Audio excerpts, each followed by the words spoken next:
ভাই এখানে এটা কি দিচ্ছেন? এটা হলো ফুচকা, ফুচকা হাতে বানানো ফুচকা। হাতে নিজে বানাইছেন? হ্যাঁ, আরে সর্বনাশ। এখানে এই চলছে তেলে ঝুলেন আর এরকম ভাবে ফুলে গেল। ক্যাফে হ্যাঁ। ফাস্ট ফুডে ফুচকা তৈরি ফ্যাক্টরিতে আমরা এসেছি। এটা রায়গঞ্জ ক্যাফে আলমগীর ভাই পরিচালিত নিজস্ব ক্যাফে ফাস্ট ফুডে বন্ধুরা যারা ক্যাফে ফাস্ট ফুডে ফুচকা খান না নিজেই কারিগর, মালিক নিজেই কারিগর। আপনারা চলে আসেন সবাই ও, সব আপনি নিজেই সব কারিগর, হ্যাঁ, নিজেই রান্না করেন? ওরে এই হলো আলমগীর ভাই আলমগীর ভাই, আমাদের। আপনার বয়স কত? আমার বয়স 32। আপনি এই কাজ কোথায় শিখেছেন? ঢাকায়। গুড। আপনি এই যে নিজস্ব তৈরি ফুচকা চলছে, আপনার এতে ইনকাম কত হয়? মাসে ইনকাম কত? আলহামদুলিল্লাহ, ডাল ভাত হয়। গুড।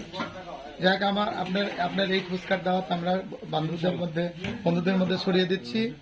আপনি এতে উপকৃত হবেন। Thank you brother.